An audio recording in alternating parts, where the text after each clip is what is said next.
Fala galera! Espero que todos estejam bem aí novamente, felizes, contentes, alegres, dispostos, saudáveis.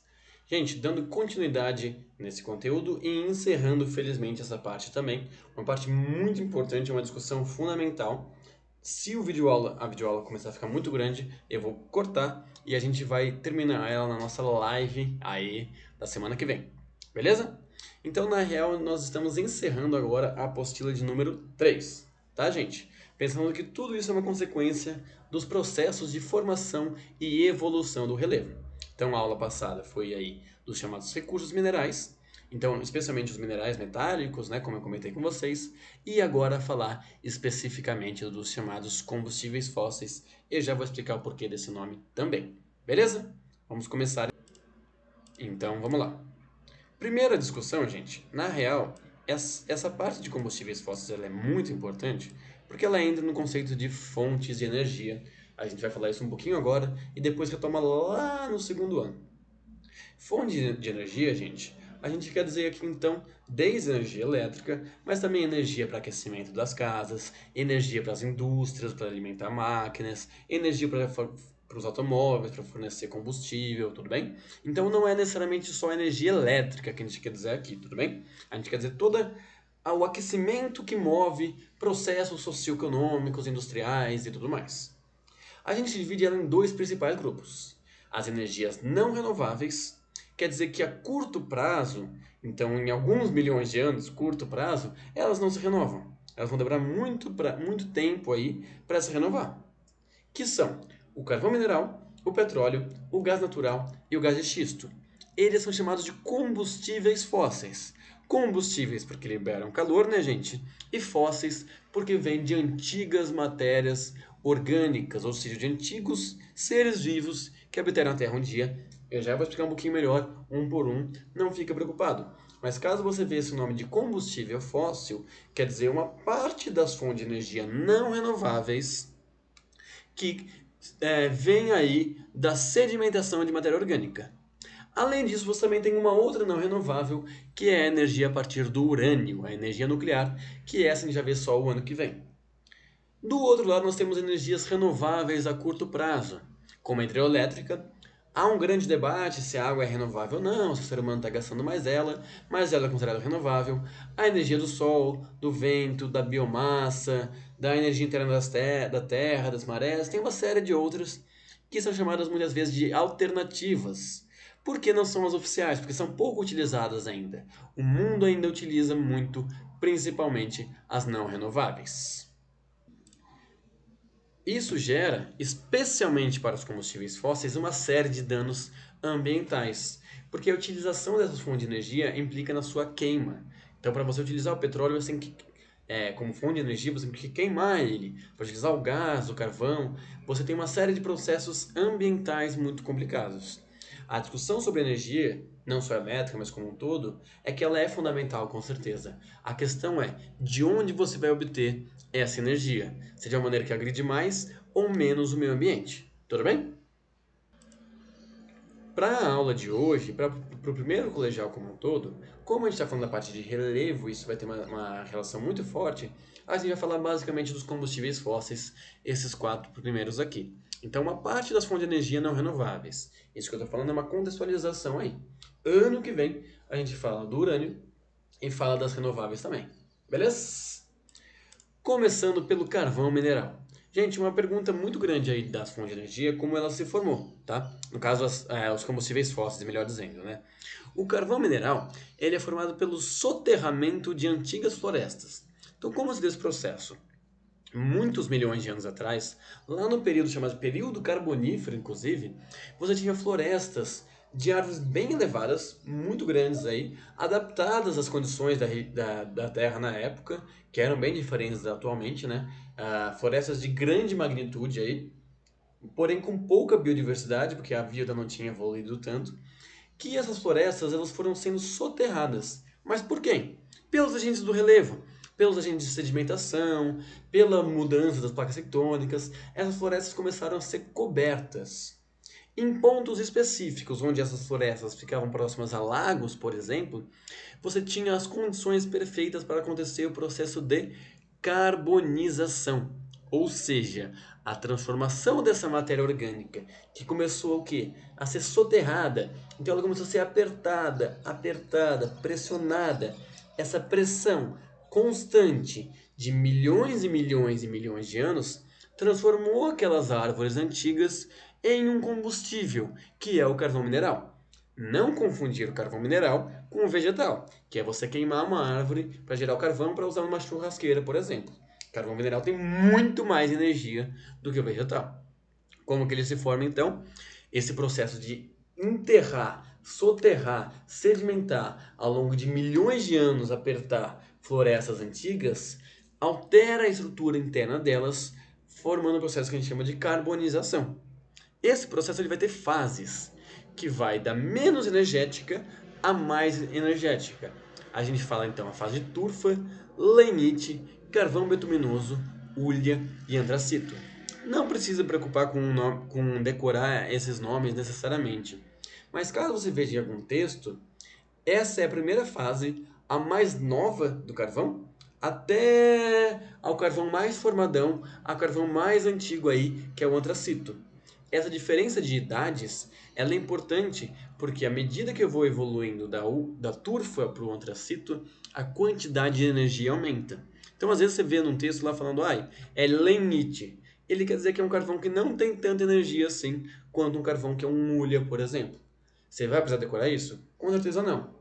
É só entender que à medida que o carvão for mais velho e mais transformado, ele vai ter mais energia, o que é melhor para quem pretende queimar ele e já gerar alguma energia. O carvão, gente, ele foi muito utilizado aí ao longo dos últimos anos, porque quando teve a primeira revolução industrial, as máquinas eram movidas a vapor e esse vapor era feito pelo carvão mineral. Esse carvão ele continuou sendo muito utilizado para aquecimento das casas, como fonte de energia, até elétrica também, nas termoelétricas. Qual que é a vantagem da termoelétrica? Ela é fácil, ela é barata. Olha o nome, termoelétrica, né? Então você utiliza a energia térmica do carvão para movimentar um gerador que gera energia elétrica, tudo bem? E por que é fácil? É barato. Por que isso? Porque você simplesmente pega o carvão e queima e gera energia elétrica. É fácil, não precisa ter um processo muito complicado, como a nuclear, por exemplo. Pegou, queimou, gerou, acabou. Só que isso traz aí uma série de danos ambientais, tudo bem? Porque a queima do carvão libera aí grande quantidade, não só de poluição como um todo, mas do carbono para a atmosfera. A queima dos combustíveis fósseis de maneira geral, tá, gente? E o carvão mineral, ele é o mais poluente de todos, ele é um dos principais responsáveis pela liberação do carbono na atmosfera, o que gera aí auxilia na elevação das temperaturas, vulgo aquecimento global, tá? Então, o uso de combustíveis fósseis ele é apontado como um dos maiores malvados, maiores vilões na questão aí do aquecimento global, porque essa queima deles libera não só a poluição, mas como muito carbono. Reduzir o uso deles é fundamental. O carvão até foi reduzido recentemente por causa desses danos ambientais. Mas ele teve uma leve crescente nos últimos anos e ele ainda é muito utilizado em grandes economias como China e como Índia. Então é bem complicado. Tudo bem, gente? Então você tem o soterramento de antigas florestas próximas a pântanos, próximas a lagos aí. À medida que elas vão sendo soterradas, vão sendo apertadas, que vai aquecendo isso, que vai pressionando isso ao longo do tempo, você vai ter essas fases aí do carvão. A turfa, lignito, hulha, antracito, carvão betuminoso e tal. E à medida que você avança, você tem um carvão melhor energeticamente, mais potente energeticamente, com mais carbono, que é bom porque gera mais calor e mais energia. Tudo bem? Então dá uma olhada nessas imagens aqui, gente. A primeira revolução industrial ela foi baseada no carvão. As minas de carvão, elas eram aí, até hoje são, mas na época mais ainda, com condições extremamente precárias de trabalho e gerais de meio ambiente, pois ainda essas concepções eram muito primitivas na humanidade, né? Em termos de bem-estar do trabalhador, em termos de preservação ambiental. E essa é uma foto, infelizmente, atual de Nova Delhi, capital da Índia, que é considerada a capital mais poluída do mundo, por uma série de motivos, mas um deles é o uso intenso que a Índia, desculpa, faz de termoelétricas para gerar energia elétrica. Então é barato, é fácil. Para um país como a Índia, que tem muita gente e pouco dinheiro, é bom. Mas gera extremos danos ambientais. E o grande, o famoso aí, importante petróleo. O petróleo, galera, ele tem um processo parecido com o do carvão vegetal. Qual é a diferença? A diferença é que enquanto o carvão vegetal foi formado em antigas áreas terrestres, em antigas áreas de florestas, o petróleo ele é formado em antiga matéria orgânica marinha. Isso quer dizer que onde tem petróleo hoje em dia, ou é mar atualmente, como em boa parte do território brasileiro, ou foi mar um dia. Mas como assim foi mar? É uma região de antigos oceanos que, por causa do movimento de placas tectônicas, agora ou ela se elevou, então surgiu uma nova montanha, ou foi afastada e chegou a um continente, por exemplo. Tudo bem? Então, a variação dos mares ao longo do mundo, dos continentes, ela mudou muito nos últimos 300, 200 milhões de anos. Assim, antigas regiões de oceano hoje não são mais, como no atual Oriente Médio, por exemplo. O mar recuou, deixando um grande deserto rico em petróleo. Como que se forma esse processo? É a deposição, decomposição e sedimentação de matéria orgânica marinha. Vamos traduzir isso. Os peixes e animais pré-históricos e matéria orgânica, como plânctons e algas, que habitavam os oceanos antigos, né? Os oceanos de milhões de anos atrás, ao morrerem, eram depositados no fundo do mar, no que a gente chama de assoalho oceânico, se decompunham, naturalmente, e eram sedimentados. Por quem? Por sal, por outras rochas, por outros minérios, que iam apertando essa matéria orgânica. Então vamos lá. Os restos de antigos peixes, de antigas algas, de milhões de anos atrás, decompostos e apertados muito, aquecidos muito ao longo de milhões de anos, vai transformando, vai fazendo reações químicas em sua estrutura, até que sobra dois átomos, de carbono e de hidrogênio. Daí o nome do petróleo ser um hidrocarboneto. Basicamente ele tem essa estrutura química, uma estrutura muito rica em energia. Quando você tem uma rocha permeável, ou seja, que permite a passagem do líquido, que o petróleo é um líquido, entre rochas impermeáveis que não permitem essa passagem, nós temos uma bacia petrolífera. Tudo bem? Então, ao contrário do carvão, que é uma antiga floresta que foi soterrada, o petróleo é um ambiente marinho formado por animais e por vegetais que foram sendo apertados ao longo de milhões de anos. Tudo bem? Além do fato, claro, do carvão ser sólido e o petróleo ser líquido. O petróleo, galera, a partir da segunda revolução industrial, ele passou a ser base energética em termos de combustível, de gasolina, em termos de geração de energia elétrica, mas não só industrial. O petróleo ele é ainda a base de muitos produtos que a gente faz hoje em dia, como o plástico, por exemplo. Ele é muito fundamental, então o mundo depende do petróleo. Isso gera questões geopolíticas de magnitude gigantescas, mas também uma série de danos ambientais. Não só pela questão da sua queima, como no caso do carvão mineral também, mas pelos seus processos de extração, pelos acidentes com derramamento de óleo, como teve no Brasil no final do ano passado, ou diversos outros. Então, o petróleo ele traz consigo muitos danos ambientais. Traz muita riqueza para o país que o tem? Traz muita riqueza. Porém, traz muitos danos também e traz muitos conflitos ao longo do mundo aí. E aí, aproveitando, né, gente? Se o petróleo e o carvão são formados por sedimentação, em quais áreas do relevo, em quais estruturas do relevo eu tenho petróleo e carvão? Em bacias sedimentares ou em escudos? São regiões de bacias sedimentares. Então, um país só vai ter petróleo, ou pode ter petróleo ou carvão e gás, se for uma região de bacia sedimentar. Se ele tiver alguma região. Se não tiver, não tem. O Chile, por exemplo, que é só região de dobramento moderno, não tem petróleo. Ele tem recursos minerais metálicos. Para acabar a parte do petróleo, gente, o Brasil em 2007 encontrou uma grande quantidade de petróleo abaixo da camada do sal marinho, ou seja, formou-se antes do sal. Formou lá embaixo, e depois veio o sal, e depois veio um monte de outras camadas. Por isso é uma camada bem profunda, entre 7.000 e 12.000 metros, de profundidade. E tem muito petróleo lá. Aí volta na discussão que eu falei na aula anterior. como utilizar esse recurso de maneira a trazer desenvolvimento social para a população. Tudo bem? Dá uma olhadinha então. Então nós temos aqui a matéria orgânica marinha, como o plâncton, por exemplo. Ele vai morrendo, vai se depositando, se decompondo e vai sendo coberto. Vai sendo coberto e vai sendo apertado, vai sendo espremido aí ao longo de milhões de anos, até que se forma aí esse hidrocarboneto, esse líquido rico em carbono e energia que é o petróleo, que pode ser explorado por exemplo, uma plataforma petrolífera. Tudo bem? Dá uma olhadinha então. O pré-sal ele se formou antes da camada de sal, daí o seu nome. Então a gente tem que cavar pela camada de sal até chegar nessa jazida aí, tudo bem? Dá uma olhadinha.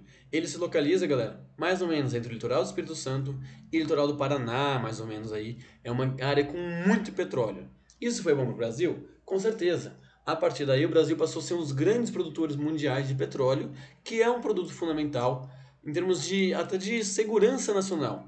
A questão é, primeiro, os danos que isso traz, o pouco incentivo que isso dá para outras tecnologias, às vezes mais baratas, mais eficientes, que protejam mais o meio ambiente, e também a questão de esse recurso será utilizado, foi utilizado em benefício da população? Na época, gerou-se uma discussão muito grande pelos royalties. Como assim? Uma empresa paga por uma cidade litorânea, por exemplo, para explorar petróleo nela. Por quê? Porque sabe que vai dar dano ambiental, por exemplo. Então ela paga muito bem. A questão é, esses royalties iam ficar só com esses estados ou com o Brasil inteiro? Isso gerou uma disputa entre os estados muito grande. E para acabar, então, gente, nós temos o gás natural e o gás de xisto. O gás natural, gente, ele é bem parecido com o petróleo, tá? Ah, se forma, então, matéria orgânica, marinha, aquela coisa toda. Só que ele é mais apertado ainda. Ele é mais pressionado e mais temperatura. Então, ao invés de se formar um líquido, se forma o gás. Dá para dizer, então, que o gás natural é basicamente o petróleo volatilizado, né? No estado gasoso aí do petróleo. Tudo bem? Ele é muito utilizado para o nosso gás de cozinha, também para o gás natural veicular, né? Para o gás de combustíveis. Só que o Brasil ele tem pouquíssimo gás natural. Ele importa a maior parte do seu gás da Bolívia, que vem através de um gasoduto conhecido como Gasbol. Gasoduto Brasil-Bolívia. E nós temos recentemente também, gente, o chamado gás de xisto, que até pouco tempo atrás ele era pouquíssimo falado. Ele é aí um interesse extremamente crescente, uma novidade nessa área aí, porque até pouco tempo atrás não se achava que ele era útil. Já se conhecia o gás de xisto, mas não se achava utilidade nele. Ele basicamente é gás metano, localizado também em rochas sedimentares, tudo bem? É um outro gás aí, também combustível fóssil. O processo de formação dele não importa tanto. O que importa é o seu processo de extração. É um processo chamado de fracking, ou fraturamento hidráulico. O que eles fazem? Eles cavam, então, até a reserva do gás de xisto. Nesse buracão, né? Eles injetam água com produtos químicos e explosivos, e isso gera uma série de reações em cadeia no subsolo, o que libera o gás que pode ser coletado e queimado e aproveitado. Tudo bem? Qual que é o debate sobre isso? Quem começou a fazer isso com gás de xisto foi os Estados Unidos. Porque os Estados Unidos ele é um país, óbvio, como a maior economia mundial, vai precisar de muita energia. Desde para suas indústrias, para seus consumidores, para tudo. Ele precisa de muita, muita, muita energia. De repente, os Estados Unidos começa a ser autossuficiente. Ele para de comprar petróleo do mundo. Gente, parou de comprar muito petróleo, e o que acontece com o preço do petróleo? O preço do petróleo começou a cair. Já faz alguns anos isso. E isso gerou uma crise em sérios países, como a nossa vizinha Venezuela também, tá? O que os Estados Unidos alega é que ele teoricamente polui menos, então é bom para o meio ambiente, e também teoricamente é mais barato. Só que óbvio, né, gente? Se eu tenho muito de um produto, eu vou querer fazer uma propaganda dele. Não está comprovado ainda se ele é menos poluente, mas barato é relativo também. Qual que é o problema? O problema é que esse processo, gente, ele é muito contraditório, esse fracking aí. Tem países que até proíbem, por exemplo. Alguns países europeus não deixam fazer o fracking, ou muito menor. O problema, gente, é que ele contamina a água subterrânea, esses químicos e tudo mais, e essas microexplosões geram mini terremotos. Aí você fala, ah, beleza, mas não é aquele terremoto e tal. Tudo bem, mas está começando isso. À medida que o mundo utilizar mais o gás de xisto, será que não pode levar a um processo ainda maior de terremotos? Um país como o Brasil, que tem infelizmente um histórico, inclusive recente, de má gestão dos seus recursos minerais e energéticos, será que não pode aí causar algum problema maior no nosso país, por exemplo? Então, esse que é o processo de fracking ou fraturamento hidráulico, tá, gente? Eles lançam aí águas com resíduos químicos que fazem umas explosões nos subsolos e através das explosões é liberado o gás de xisto que pode ser aproveitado. Os Estados Unidos ele é o principal produtor e líder nisso, mas tem cada vez mais países interessados nisso, tá? Essa aqui é um exemplo então de uma área de fracking, de extração do gás de xisto. Aqui na esquerda, desculpa, nós temos um mapa do Gasbol, gasoduto Brasil-Bolívia. O Brasil descobriu recentemente novas reservas de gás, mas não explora tantos ainda. Gente, independente do combustível fóssil, todos eles geram muito impacto, todos eles você precisa fazer uma queima, e isso contribui principalmente, além de outros problemas, para o aquecimento global. Tem uma série de problemas geopolíticos que mais pra frente vamos conversar também sobre eles. Tudo bem? No mais é isso, galera. Fiquem bem então. Uma ótima semana para todos. Estou à disposição para ajudá-los com qualquer dúvida. Saudade de vocês, um beijo e um abraço.